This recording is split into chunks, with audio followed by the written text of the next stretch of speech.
think I was kind of forced to find music. It was originally was against my will, and then I grew to love it. I was introduced to opera when I was in middle school, very begrudgingly.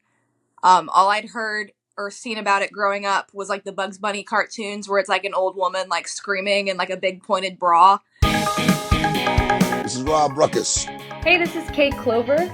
Hey guys, it's Nick Collins here from The Effect and Better Strangers.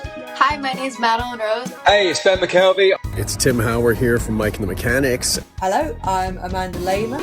I'm Billy Harvey. What's going on, everybody? I'm Casey Sampson from the band Twist Stop. Hey, it's Tony from Fastball. Hello, everybody. My name is Isaiah Mitchell. Hey guys, it's Matt here from the White Lakes. You're listening to Almost Famous Magazine. Come join us for this interview. Check it out, Almost Famous Magazine. Welcome back to The Hang, everyone, right here on Almost Famous Magazine. Thank you to everyone who subscribed, rang the bell, shared our content. 2024 was a huge year for us, and on the horizon in 2025, we have amazing guests that are going to be showing up here to hang with us just for you. Today is no different, I got to be honest, and I am so excited. We are hanging with one of Nashville's hottest rising stars, Kameron Jane, the Jane of Jane and the Killer Queens, as well as members Anthony Foglia? Do I got it right, Anthony Foglia? Yeah. Foglia. Anthony Foglia. And Alex Shipley. Alex, welcome. All of you. This is so exciting. They are the hottest thing right now in Nashville. They're singing the main stage residency at Bon Jovi's Club on Broadway. Kameron, guys, welcome to The Hang. It's so great to have you. Thank you for having us. Absolutely. I gotta learn about you all. Next time I'm in Nashville, I'm gonna be checking you out for sure, and hopefully everyone watching will do so as well. So here's where we start this. Where we end, we never know, but here's how we start this. Okay? Mm-hmm. I want to talk about your musical journeys. So Kameron, since you're the star of the show, says everyone. Okay. We're gonna put you on the hot seat. Tell us about your musical journey. Did you find music, or did music find you? I was kind of forced to find music. It was originally was against my will, and then I grew to love it. I was introduced to opera when I was in middle school, very begrudgingly. All I'd heard or seen about it growing up was like the Bugs Bunny cartoons where it's like an old woman like screaming in like a big pointed bra. And in 6th grade, I had this awesome music teacher. Her name was Mrs. Hatfield. I still know her. I still talk to her today. And she made me sit down and watch some operas, and I was pissed about it. And by the end of the day, I had fallen in love with it, and I ended up going home and begging my parents to let me actually start training in opera. And I trained with the Ohio Opera for like 8 years underneath one of their instructors. Got into professional theater, professional performing. COVID struck, took me out of it, but somehow I figured out my way here. It's a blur and a mystery. The blur is like how everything came to be for me to come into Nashville. The mystery is probably what motivated me. Still to this day, I don't really know what happened that made me be like, I'm going to drop everything and try to be like a hard rock singer. But I found the motivation one day, and then suddenly nothing could stop me. And a few months later, I was here. All right. Now, so before I get to anyone else, I got to ask, how do you bridge the gap between opera and hard rock? Like, where does the opera skill play into really becoming a hard rock singer? A lot of your very popular female vocalists have opera training. I know Lady Gaga is a really popular one now. She started out with classical opera training. Pat Benatar is another one that originally was classically opera trained. A lot of like the phonics and vocal technique in metal and rock music are used in opera as well. And I originally wanted to be a Metropolitan Opera singer. I had plans to go to the New York Met and try to work there. And I discovered hard rock in high school, started finally taking it seriously in like 2020, 2021. And the vocal coach that I'm working with now said that a lot of the stuff that he's having me do now with our music is very, very similar to what I was trained with growing up. So that's actually come in handy. The technique's very, very similar. Ron Browning. He is really who's your best vocal coach in the world. I'm so blessed to have him. Yeah, huge shout out to Ron. I shout that man out anytime. Well, shout out to Ron then, for He's sure. The coolest.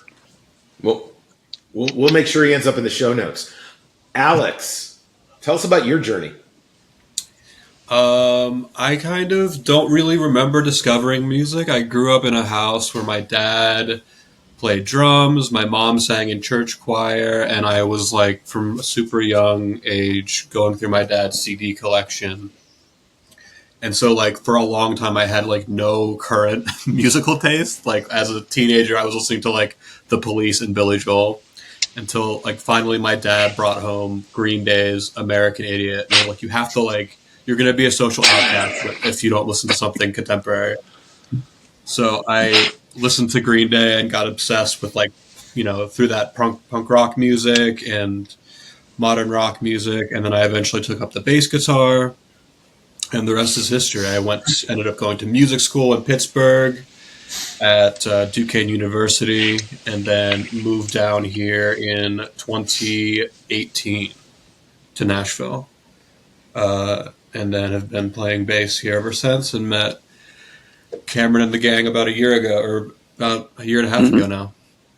All right, I'm going to put you on the spot. Your three biggest punk influences. Punk? That's a question for Anthony when you get to him. He's kept up the punk lifestyle way more than I have. But I can talk about bass playing influences. The first bass player I remember noticing was Duff McKagan from Green Day, because I was like, he's such like a star, even though that band is like a band of stars. I was like, oh, he's like a bass player, but he's like cool and sexy. I want to be like that. And then I remember when I got into Green Day, the Mike Dirnt of it all was like really cool, and he was like such a big part of that band's sound. I really got into like people like him and Jason Newsted, and then I guess those three are probably my biggest ones. And Queens of the Stone Age remains my like favorite band of all time, and they've had a bunch of amazing bass players and rhythm sections. How have they impacted your playing? A lot of rhythmic stuff. Like I don't play a whole lot of notes, like especially in Nashville when you get into like country playing and some blues rock playing. There's a lot of highlighting chords and being super melodic, but I feel like in this band I just am such a basic like root note, maybe do a slide here and there, keep it super simple, and then when I'll choose my moment to strike and really step out of the shadows and wow people. Is that moment to strike the killer in the Killer Queens part? Yeah. I think it might be. It depends. He did earn the killer. Well, he earned the kill name in the group, but we can't say any more than that. Why is he on the plead lamb? the fifth, Your Honor. You ruined it. All right, sorry. All right. Well, you know, instead of going alphabetically, we're going to let Diego, and then we're going to go back to the A's. So, Diego, what's your musical journey? I love this story because it's very unconventional. It started off because I saw Slash do a cameo on Phineas and Ferb as a kid. And for those who don't know, Phineas and Ferb is a Disney Channel cartoon. And I was like, oh, this is so cool guitar, whatever. And I found it on YouTube, and I got, on the suggested side, clips for Guns N' Roses music video, Welcome to the Jungle. So I clicked on that, and all of a sudden it's like, this is the coolest thing ever. I want to do this for the rest of my life. And then growing up, I grew up in SoCal, grew up playing with a bunch of bands. Like, I think my second ever show was at the Whiskey, which is kind of wild. But yeah, did all that, played with bands. Once COVID hit, we're all stuck inside. So I'm like, oh, cool. Okay. We can't go out and gig. So I kind of kindled my love for like making videos and content and like filming guitar videos. And that's a big reason why I'm here, because I would do that. People from like different parts of the country would be like, oh, let's collab, let's work together. And then I ended up joining a band that was moving to Nashville through the videos. So yeah, it's all just a big video, music, guitar blur.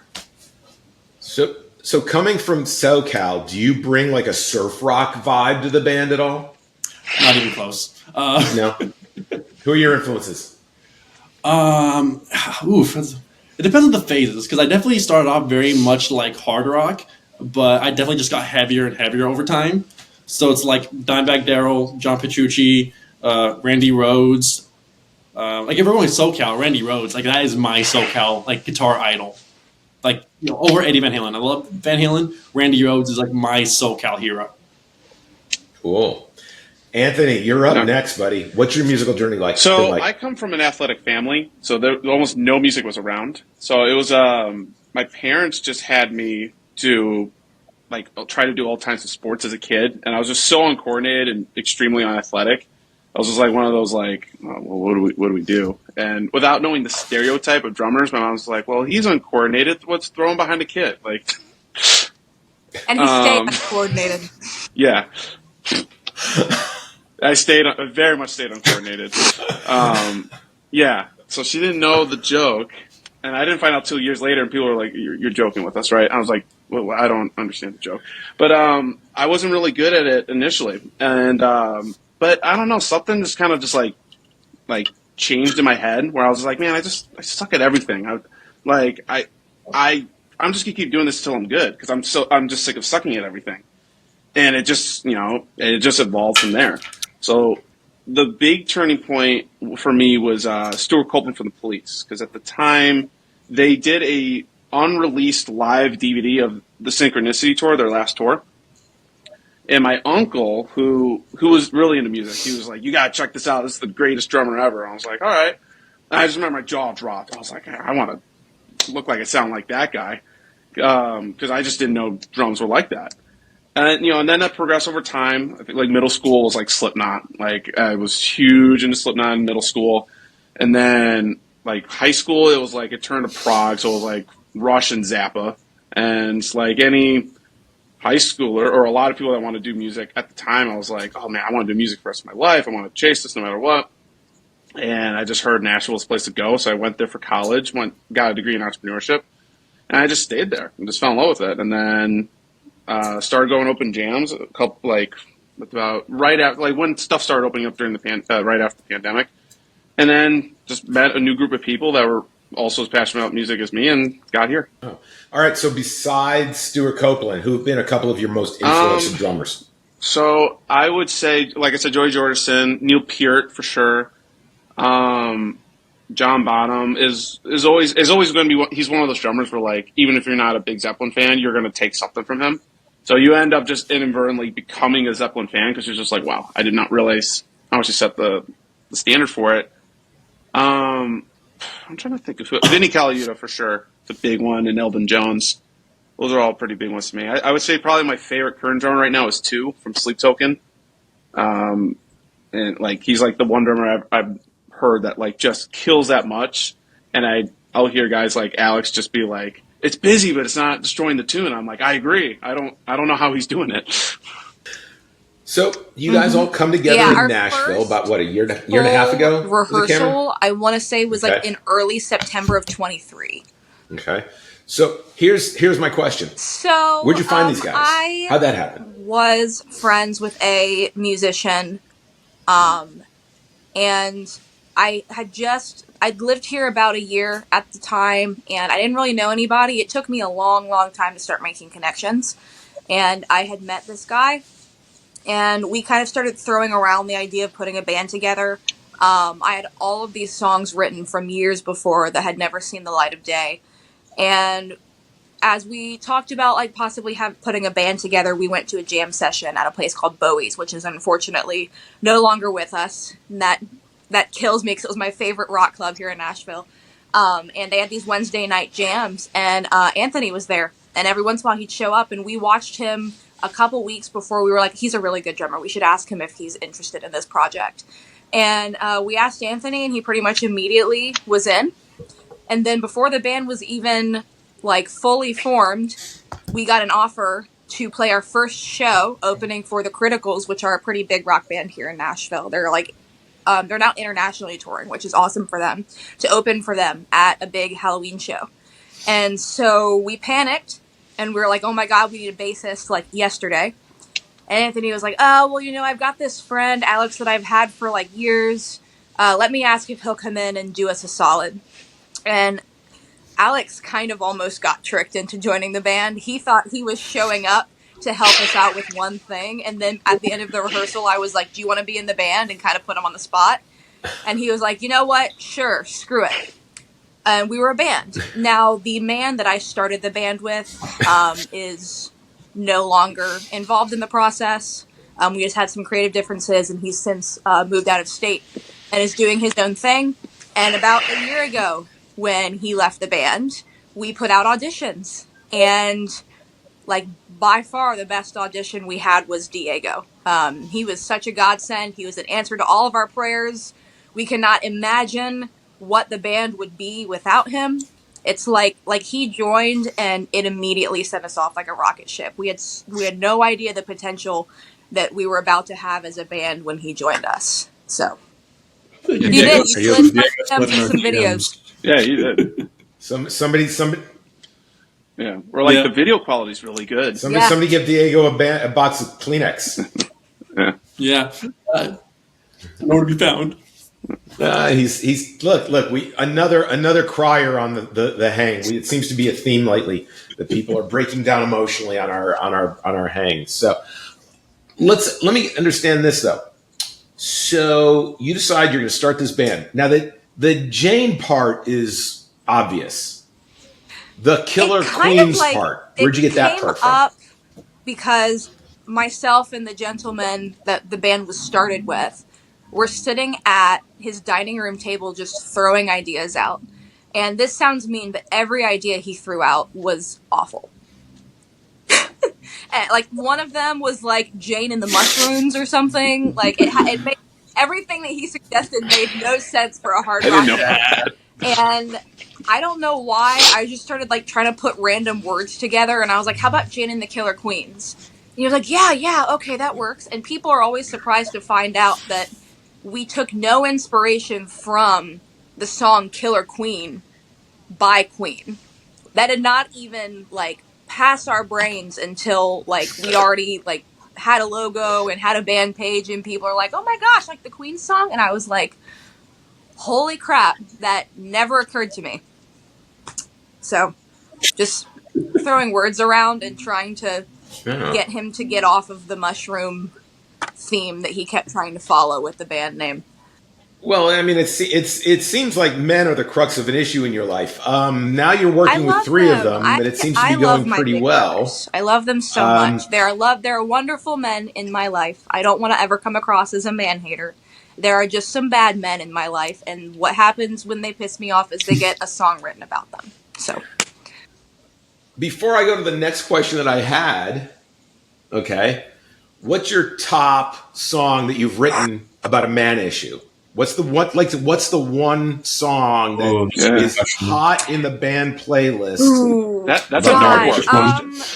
I think the guys I think are going to have a different answer than me. I think this one has not come out yet. It is on the EP, but it is called "Eat Your Words," and it's very like big mad at like men in the rock scene that have not been kind to the fact that there is a woman that is doing well here. But I think the guys would argue that our song "One of Four" is the best one, getting back at a man. That is about a time that I was cheated on really, really horribly, and they like that song a lot. I'm glad it's fun for you. It's a fun one. Guys, what do you feel? What do you think?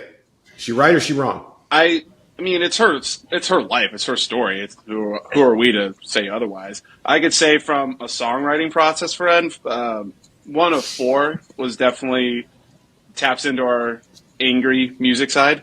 So, and it just aligns perfectly with what we were trying to go with it. And like, I also say "One of Four" because, like, for me, that was like the first song, like when I joined the band, that I actually like contributed to, where it's like kind of finding our new voice, where it was like an idea would come out and be like, oh, let's try this, and it just became this whole epic, huge song. And it's so like, I don't know, for me, it's very sentimental and also fun. Yeah, we also just got the masters back for the EP today, so it's still like very fresh. So like all of the songs are like our like picking your favorite child. So it's kind of hard to pick the best one. Let's we're just gonna pivot, and I'll come back to what I was gonna do Okay. later. Let's talk about the new EP. How many songs? When's it gonna be released? What's kind of the feel vibe of it? And if I have never heard the band before, what is the key song that I need to pay attention to on this EP? And why? It is out February 14th, Valentine's Day at midnight. Am I allowed to drop the F-bomb on here? Because it's in the name of the EP. Okay. I'm having alcohol, so I think we're free to do whatever we want. Very straightforward name. The attitude of the EP. I don't know. What would you guys say is the attitude of the EP? Dare I be so bold? I forgot who said it, but I heard someone say like feminine rage, and I'm like, yeah. Yeah, I was gonna say love experience in your 20s. Fair. Although a few of the songs were written before I was in my 20s, but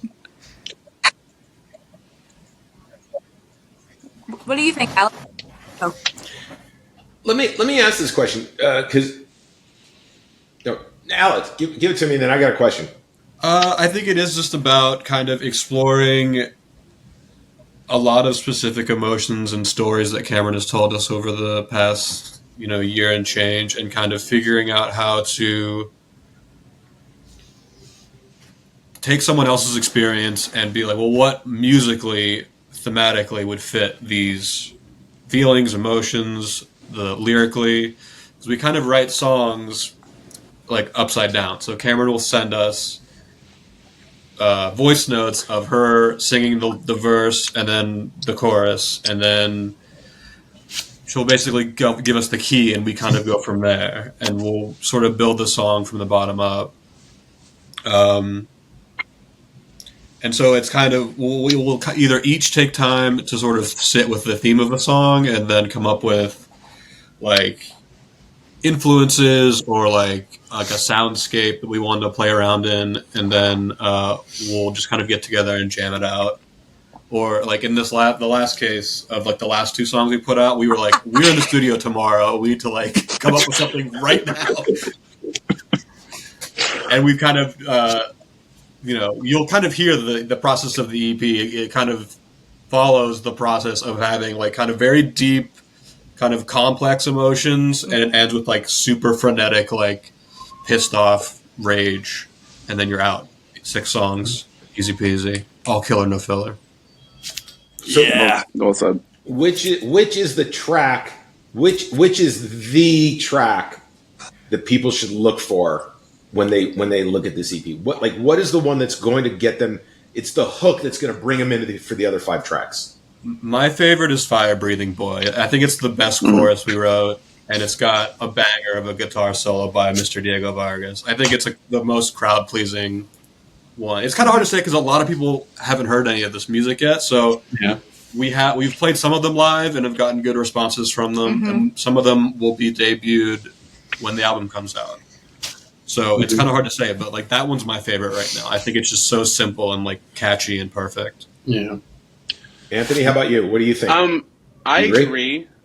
Deity is a close second for me, but I would say Fire Breathing Boy as well. I won't repeat what Alex said because I agree with everything he said. Just to piggyback on it, one thing I like about it, it reminds me of like a quote I saw of David Lee Roth in an interview from like the 90s where he was talking about Jump. And someone was asking him, why do you think Jump is so successful?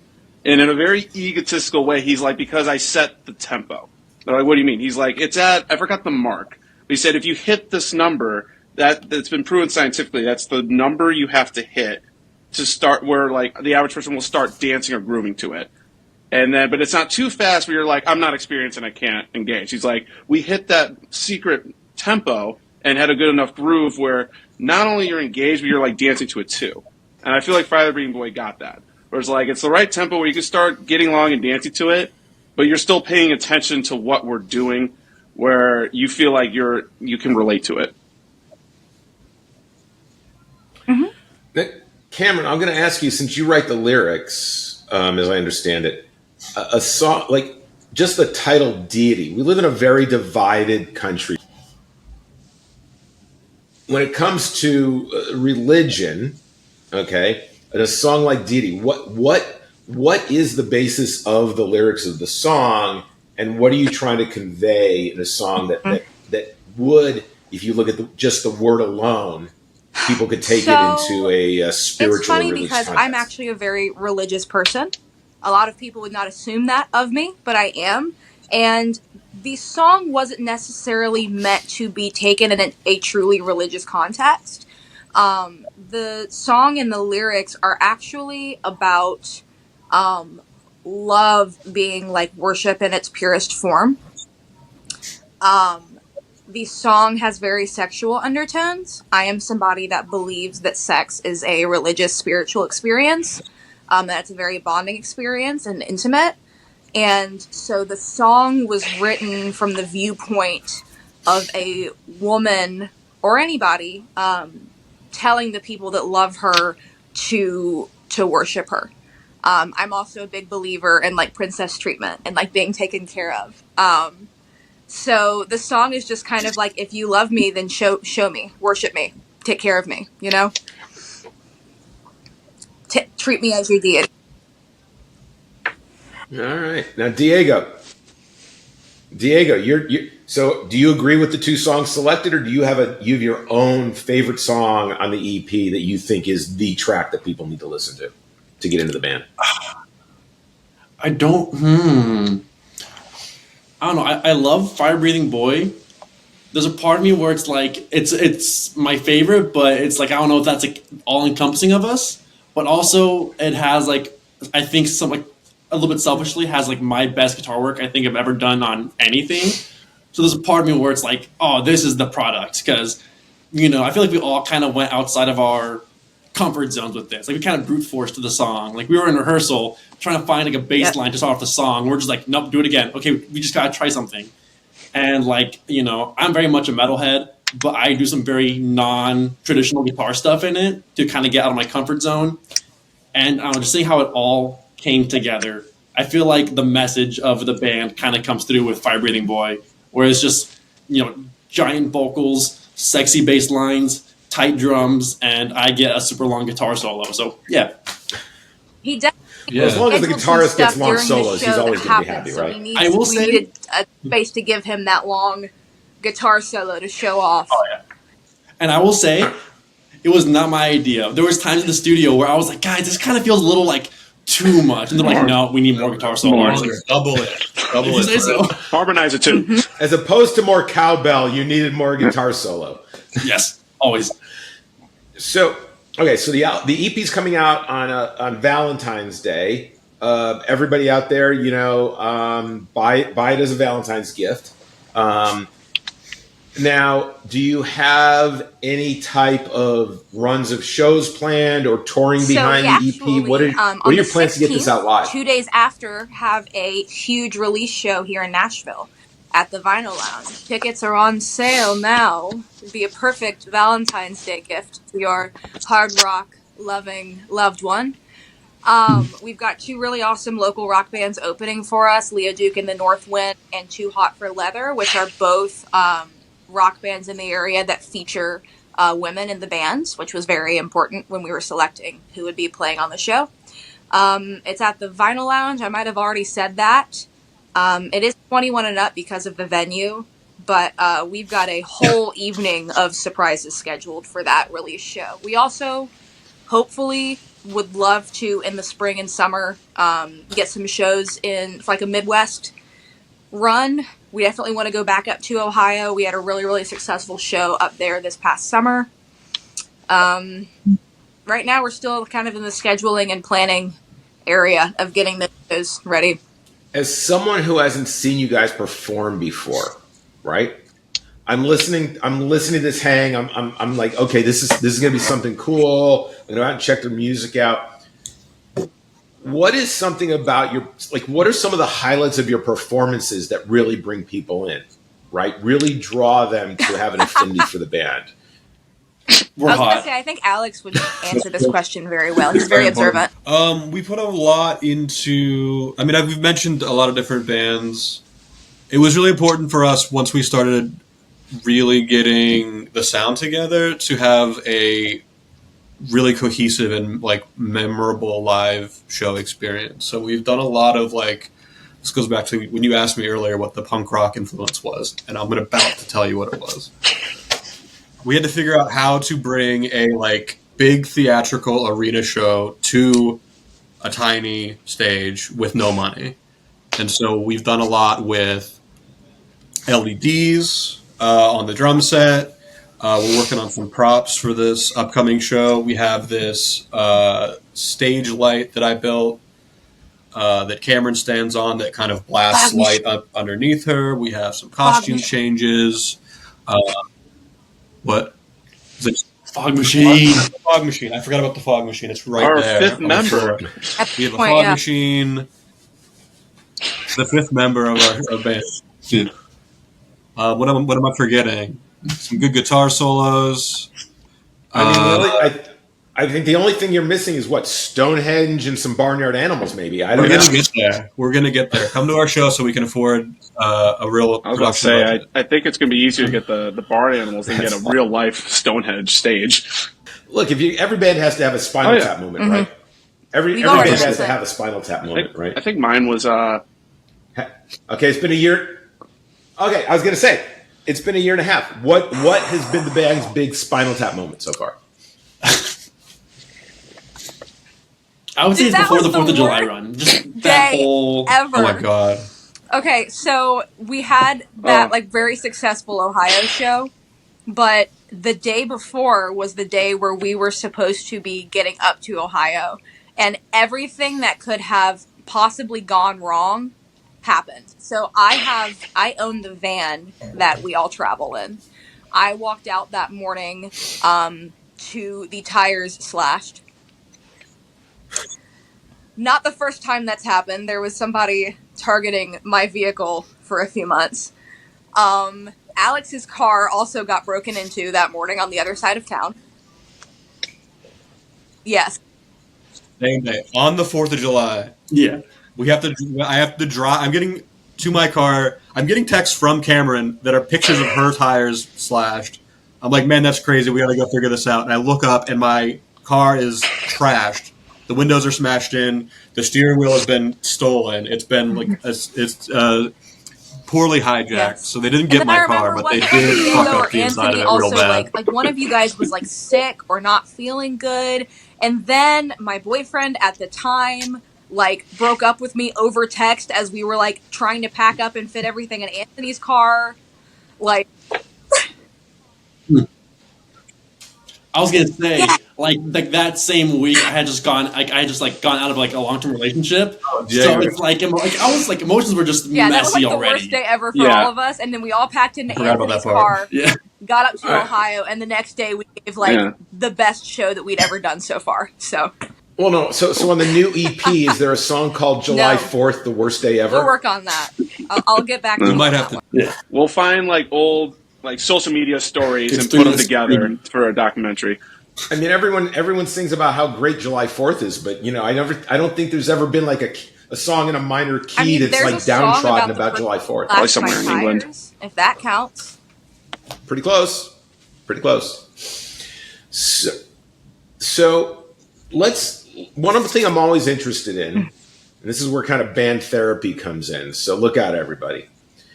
And remember, the boss is on this call with us, guys.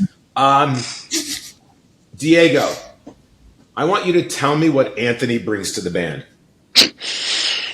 Oh, cool. Lots of talk. No, I'm kidding.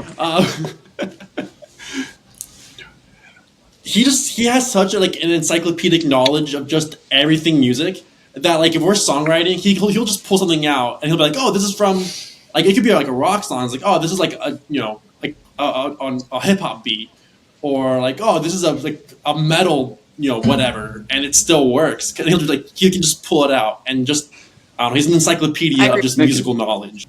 All right, Alex, what does Diego bring to the band? Oh my god. I would say if there's anyone in our band that is like a master of what they do, it's Diego. He's the best guitar player I've ever heard in my entire life, and I would put him up against anyone. I think if there was if you had to divide the band into factions, it would be like Kameron and I are vibes, and Diego and Anthony are technique, and that's, I think, what our like unofficial roles have been. Where like Diego and Anthony are talking about like time signature and like measure lengths, and Cameron and I are like, it should be like cooler, man, and like sexier. We should just like kick ass more. And somehow that amalgamation of personalities has made the songwriting process really fun. The words sexy, like horny and hot are definitely used when talking about how a song should sound. It's never like, oh, it should be like this tempo. It's like that bass line needs to be hornier. I need a bass beat that I could like grind on someone to on a dance floor, and they know what that means when I. I know what you mean. Never mind. When we were recording, we just kept saying like, oh, like to make it sexier, think of like big butts, and the takes just came out better. She did that to me Cameron brought that up like the first rehearsal ever when I was like mad at Bowie. She's like, hey, we're having a rehearsal on this day. You should come check it out. Come check it out. They showed me what was going to eventually be Deity. It was very rough. It was like in the works. And they're like, can you just like give us a sexy drum beat? And I'm in the back of my head, I'm like, what the fuck's a sexy drum beat? And I was listening to like some hip hop music on the way there, so on to the way to the rehearsal. So I was just played that drum beat, and they're like, yeah, that's great. And I'm like, all right, this will stay. Nice. All right, now Anthony, this is not your annual review, but you get to now be the one who talks about what Cameron brings to the band. I'll leave the room. Don't worry. Perfect. So what Cameron brings to the band is an image, a face, and the voice of the group. Not just and when I say voice, I don't mean just vocals, obviously. I'm talking about like message, themes, goals, and really in like just her just being like, this is where I think we can be. And how are we going to get there? And it's like, I've had corporate jobs before, and that's one thing senior management in any group has, is like they think big, and then they get a team to help like paint that canvas. And she has that like executive mindset where she's like, this is where we need to go, boys. How do we get there? Where we probably would have thought of, this other things to it, but she's the one that like rallies us to be like, okay, you can do this, you can do this, you can do that. We need to do this. And she provides this perfect balance of like telling us like what the image should be and still giving us free reign to put our own like twist or flair to it, which makes it like what I think is a really creatively like satisfying group with a very clear message. Diego, Alex, I'm sorry, but I think he just got a really good review score. He may get a raise. Cameron. We're getting paid? You guys are getting paid? Cameron, it's your call now. All right. What do you love about these guys? Let's talk about what they bring to the band. I'm going to start with from the Anthony. boss. Anthony, I love him and appreciate him because he makes me be a human sometimes. I get very like, I wouldn't say I get in over my head, but I get like when I'm stressed and there's a lot to be done, I get like overly robotic and focused on like just the tasks. And Anthony, because he is an encyclopedia of music and an encyclopedia of all other subjects, I don't think I've ever brought up a subject that he wasn't magically somehow an expert on. He will force me to get human by forcing me to see things out of like specifically logical and analytical views, if that makes sense. When I am, getting very like corporate and cold about like, this is what we need to do, this is why, these are the lists to do it, this is the budget for it, like this is what I need from you, da da da da. He has this great way of like literally moving the conversation to like, okay, well, like, why do we need to do that, and why is it stressing you out? And then I realized there was no reason to be stressed out. he just has a way of like changing. Sorry, I broke my foot. I'm in a giant boot and it's hitting everything as I'm trying to like not have my legs fall asleep. He's got a great way of changing the conversation out of like cold band speak and turning it back into like friends having creative conversations, and that's something that I really, really value about working with him. Diego, gosh, I've already loved on you so much. I agree with Alex. You are not only the best guitar player that I have ever worked with, but the best guitar player that I have seen. I would put you on a stage next to any other giant guitarist that I look up to and know that you can match them, if not blow them out of the water. I constantly tell people how lucky we are to have you in the band. I did not think, like, when He Who Shall Not Be Named was removed from the band, I was so scared because there were so many guitarists in the area and they all were involved in so many projects. I was like, how are we going to find somebody that's good and that also like has the time that they want to be in another band? And you showed up and you answered all of our prayers, and you have continued to answer all of our prayers, not only with your work ethic and your creativity and the precision of your playing, but the way that you get into a studio and you make zero mistakes. I will let you know, Scott, I've never seen somebody be able to play the same thing over and over and over again flawlessly to where no editing has to be done to layer them. I've never seen what he does in a studio. He is insane. Alex. These guys are all my brothers, but Alex holds a special place in my heart as like my big bro. Not only is he so talented and he's so like, when you say that you bring the vibes, I think you are discrediting yourself because you also are so educated in the way that you speak about music and the way that you play music. I constantly feel like an idiot when I'm talking private because you will bring up, so for having done opera for 8 years, I do not know theory. I cannot read music. I cannot really tell you keys and notes and stuff. That is something that I leave to these boys because I faked my way through being able to read music when I did opera, and they never caught on, so I never bothered to teach myself, and now it's biting me in the ass. You are just crediting yourself when you say that those two are technique and you are vibes.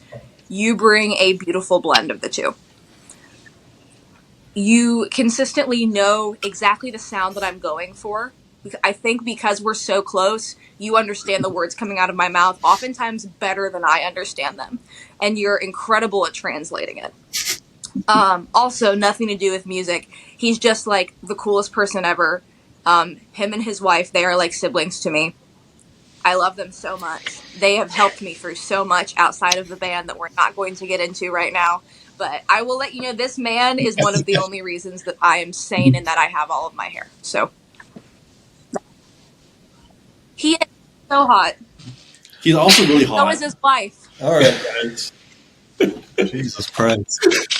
But the records show Alex Shipley's wife is smoking hot. Absolutely. Cameron.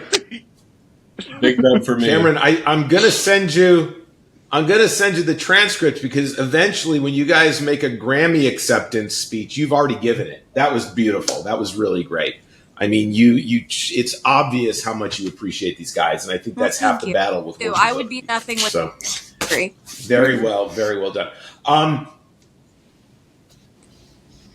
right, we're gonna turn a little bit of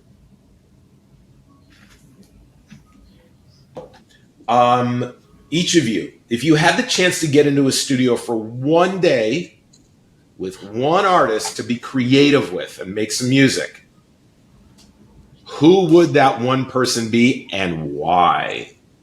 Because Cameron is the manager of this whole thing. She goes last. I don't think we've asked Diego something first yet. So Diego, it's on you. Ice Nine Kills. They're one of my favorite bands of all time. Their stuff is just very heavy and theatrical, and like, you know, this band is very hard rock, but like my roots and my heart is still very much into like just aggressive metal. So to be in the studio with them and like write heavy riffs, but also have like a bit of humor with it and like that theatrical aspect I love, like, match made in heaven. I'm there. I'm set. Anthony, how about you? Dead or alive, or they have to be still around? It doesn't matter. I mean, chances are, if they're watching this, it would help for you to possibly end up in a studio with them. But if they're no longer with us and they're watching this in the afterlife, all right, seriously appreciated by them just the same. Absolutely. I would probably have to say Dream Theater, just because, even though I didn't mention him earlier, but Mike Portnoy was a massive influence on me on drums. And I've seen clips of them online on how the album process is, and I'm like, him and I think very similar. And I would just love to see a guy at that level and like in written music like that. I'm curious, as a drummer, how does he approach the band of being like, hey, let's do this, let's do that. This is the direction we're going. Because, with groups I've ever been with in that prog level, it's always the guitar player or the singer and guitar player. But with them, I'm just curious, because as a drummer, like how is your role like that?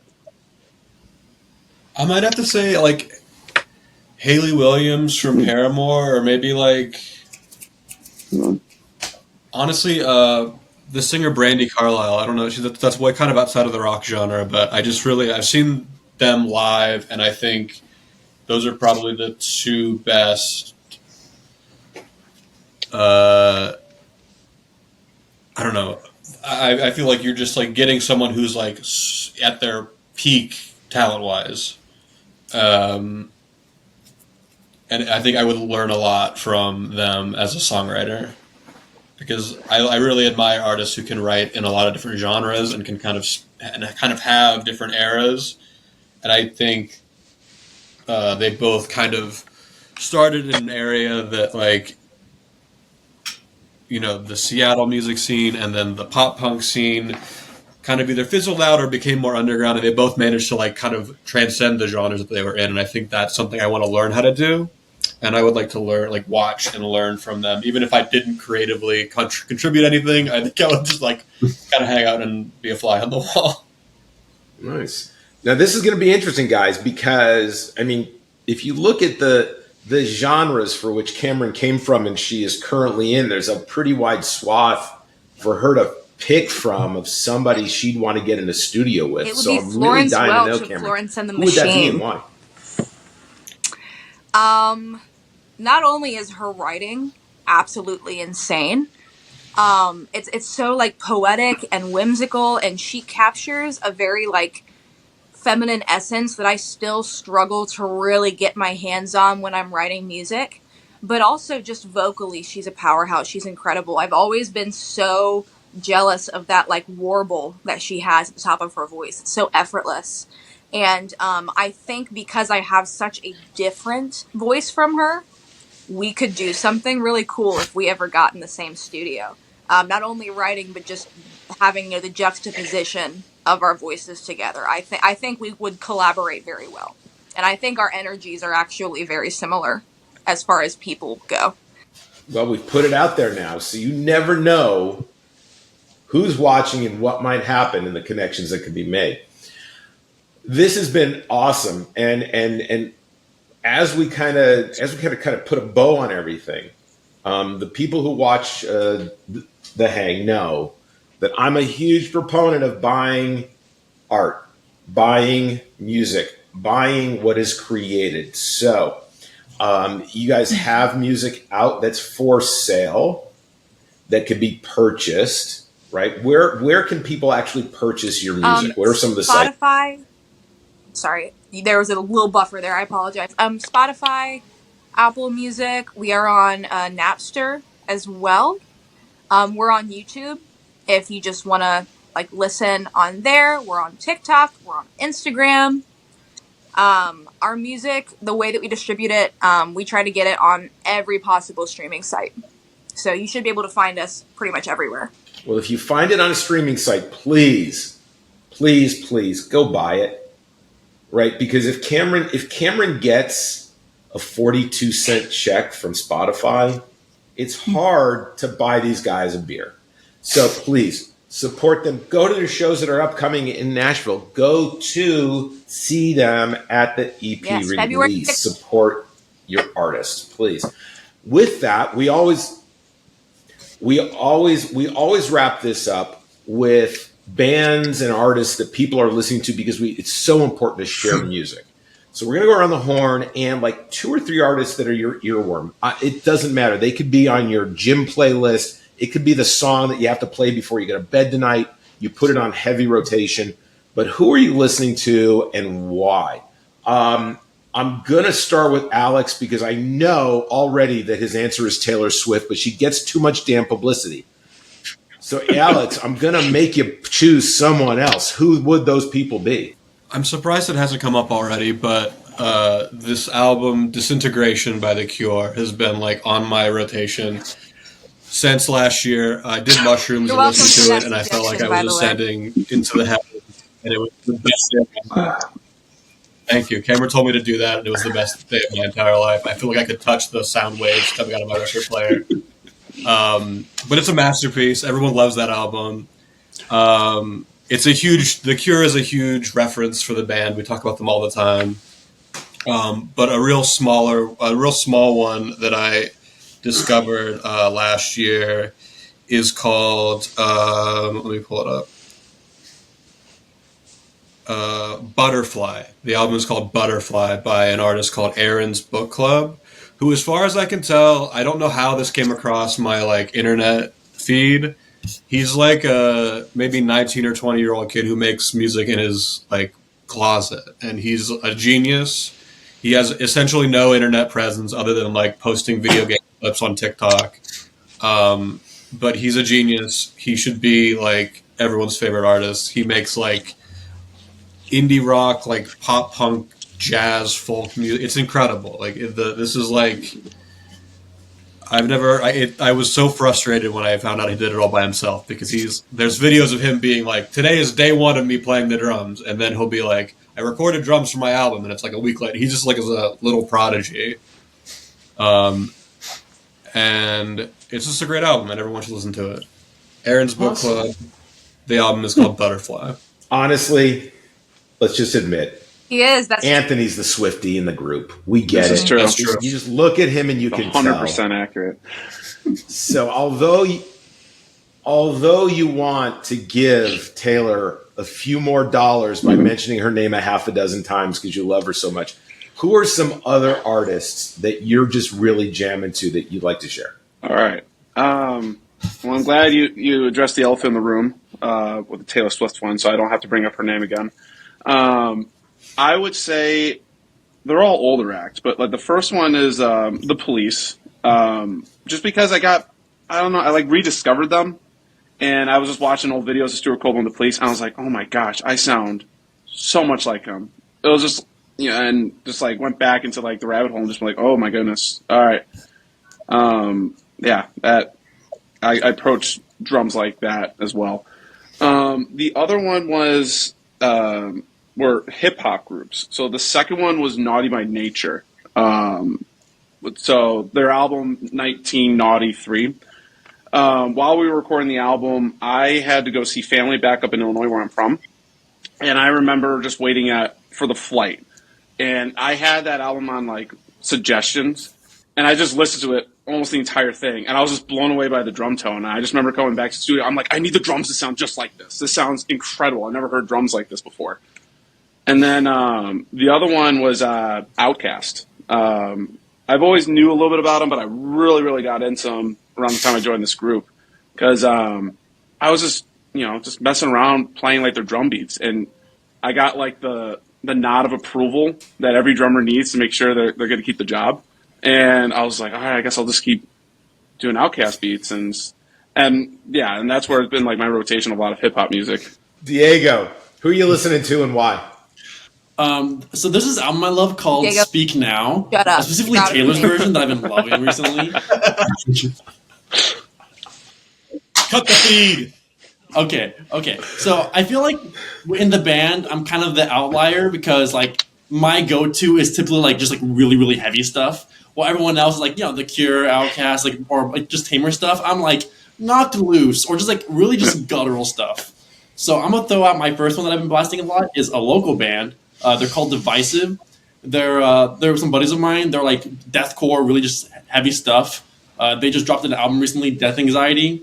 I luckily got to see them a couple times at the End, which is like our local dive rock and metal venue. And it's like, it's music you want to punch someone in the face to. And I love it. Like, oh, it's so much fun. Like, and their shows are great. Like, we're allowed to swear. Before one of the big songs, the singer will yell, "All right, who's got the biggest dick in the room?" And of course, everyone's like, "Me." And he's like, "Oh yeah, you do? Prove it. Get in the pit for this next one." And like everyone just loses their mind, and it's just a great show. And now you're on a video about your own band, and you're quoted as it's music you want to punch someone in the face to. Let's hope that AI doesn't mesh those together. You know what? I'll follow it up with another artist I've been listening to, which is much more Lover Girl. Her name is Leve. She's like an Icelandic like pop jazz singer. And like I'm a softie as well, where it's like I love like jazz and just romance and love, and a lot of her stuff is like hope, being a hopeless romantic. So it's like crazy deathcore, and then like I want to be in love, that kind of vibe. Cameron, it's down to you. My three. What are your three? Start by shouting out another local rock musician that is a woman, Hannah Wickland. She's from here in Nashville. I had the pleasure of meeting her before. She just put out an album this year that spoke to me in a way that no woman's album has before. Specifically a song on the album called Songbirds Sing. Now she's much more blues rock. She isn't like the heavier hard rock that we do, but I take a ton of inspiration from her. I've been listening to her while finishing all of these songs and while taking a lot of inspiration from it, especially just like knowing her story and knowing the reasons behind why she wrote the songs for this album. You really identify with it. As a woman in rock, it's hard. It's really, really hard. This is definitely a male-oriented genre, and you aren't always welcomed into spaces with open arms. It's definitely a boys' club, and she sings a lot about that. And I can really credit that album this year with having motivated me to write the way that I did and be as bold as I was with it and not afraid of the backlash, because that's very much so what she did in her own genre, and I really admire that. Another one that I've been listening to, her name is Stella Cole, and if I'm not mistaken, she's actually from the UK, and she's a very like 70s like disco pop kind of thing. And while it's not at all what I write, she is so carefree and she's so feminine and she is so fun that it's just kind of gotten me off my ass on the days where I'm not motivated and made me kind of feel like a girl again, which is something that I need very often. And then my third one. I was going to say The Cure, but Alex stole that, and I don't want to do a repeat. So I don't know if they can be considered local. They live here now, but they're not from here. The band Hailstorm. I've been listening to them a lot, and you can definitely hear the influence in the new album.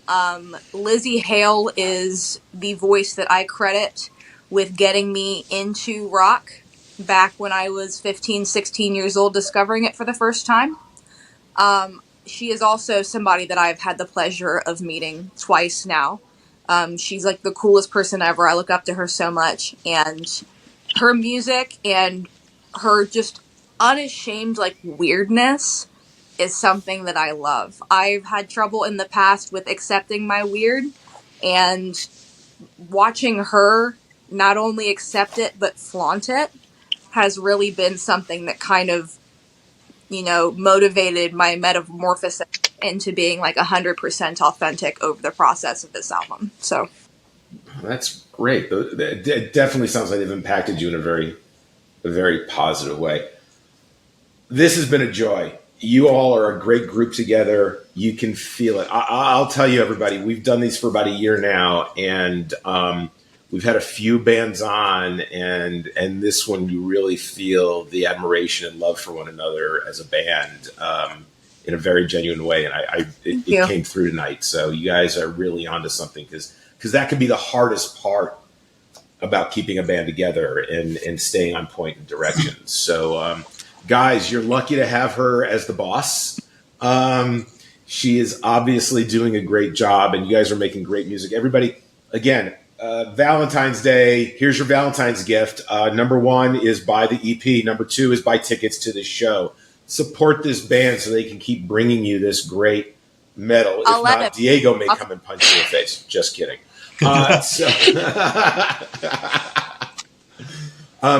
Thank you for hitting the button. You know what you got to do. Help us get the word out, because we have so many great bands coming to you in 2025, and we're so excited.